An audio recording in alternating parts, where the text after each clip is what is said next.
Selamat siang teman-teman.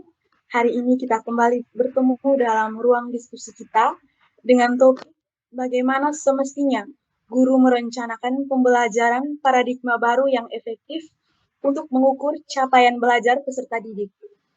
Baik, sebelum memulai diskusi kita, mohon izin saya untuk memperkenalkan diri. Nama saya Yosefa Resita Dorelagu dan saya Humfrida Liana Titania Fobia.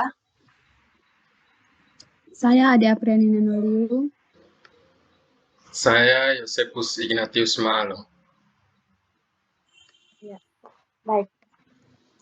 Waktu dan kesempatan saya berikan kepada pemateri untuk mempresentasikan hasil diskusi. Namun mohon izin saya untuk share screen dahulu ya materi kita.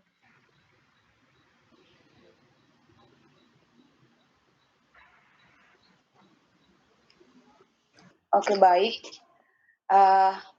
Yang pertama, kita harus mengetahui atau memahami apa itu pembelajaran paradigma baru. Jadi, pembelajaran paradigma baru memastikan praktik pembelajaran yang berpusat pada peserta didik.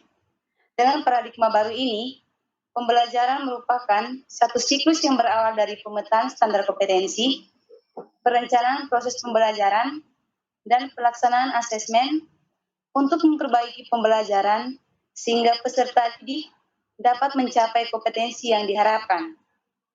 Pembelajaran paradigma baru memberikan keluasan kepada peserta didik untuk merumuskan rancangan pembelajaran dan asesmen yang sesuai dengan profil pelajar Pancasila, di mana profil pelajar Pancasila dijadikan atau berperan sebagai penuntun arah yang memandu segala sesuatu atau segala kebijakan dan pembaruan dalam sistem pendidikan Indonesia, termasuk pembelajaran dan asesmen.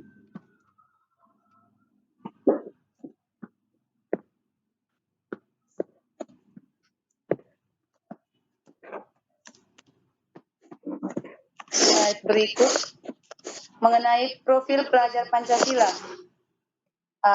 Dalam paradigma baru ini juga bertolak dari profil pelajar Pancasila, di mana kompetensi dan karakter yang dapat dipelajari lintas disiplin ilmu tertuang dalam 6 dimensi.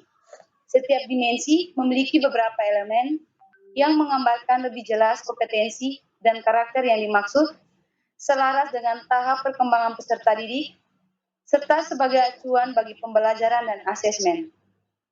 Indikator kinerja pada setiap elemen dipetakan dalam atau pada setiap fase. Secara umum, 6 dimensi profil pelajar Pancasila beserta elemen di dalamnya adalah sebagai berikut.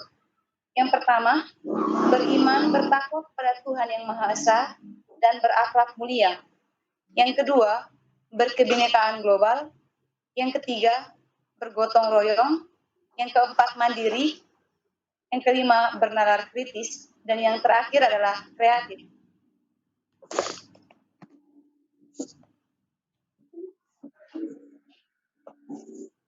Baik, materi yang berikut, prinsip pembelajaran.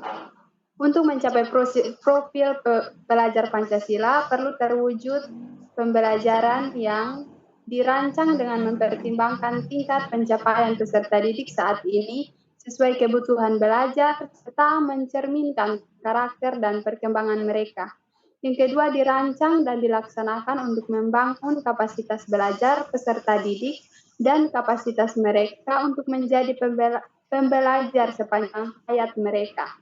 Yang ketiga, mendukung perkembangan kognitif dan karakter peserta didik secara berkelanjutan dan holistik. Yang keempat, relevan, yaitu berarti pembelajaran yang dirancang sesuai konteks kehidupan dan budaya peserta didik, serta melibatkan orang tua dan komunitas sebagai mitra. Yang berikut berorientasi pada masa depan yang berkelanjutan.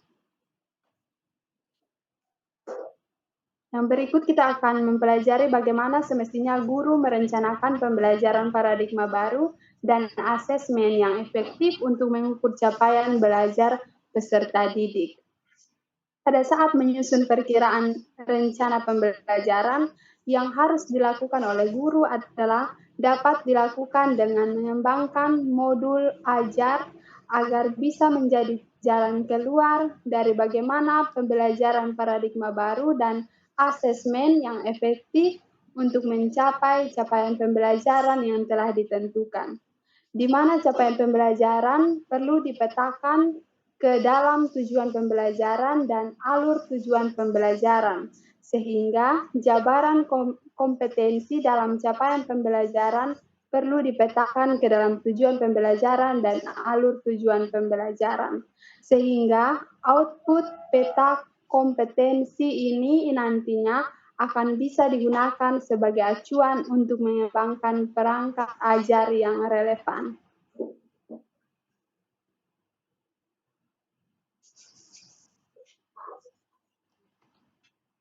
Baik, untuk selanjutnya berkaitan dengan pemateri sebelumnya, bagaimana semestinya guru merencanakan pembelajaran paradigma baru dan asesmen yang efektif untuk mengukur capaian belajar peserta didik untuk mencapai profil pelajar Pancasila. Perlu terwujudnya asesmen yang sebagai berikut. Yang pertama, merupakan bagian terpadu dari proses pembelajaran, memfasilitasi pembelajaran, menyediakan informasi sebagai umpan balik untuk guru, peserta didik, dan orang tua. Yang kedua, perlu dirancang dan dilakukan sesuai dengan tujuan. Yang ketiga, dirancang secara adil, valid, dan dapat dipercaya, memberikan informasi yang kaya bagi guru, peserta didik, dan orang tua mengenai kemajuan dan pencapaian pembelajaran, serta keputusan tentang langkah selanjutnya. Yang keempat, sebaiknya meliputi berbagai bentuk tugas, instrumen, dan teknik yang sesuai dengan tujuan pembelajaran yang ditargetkan.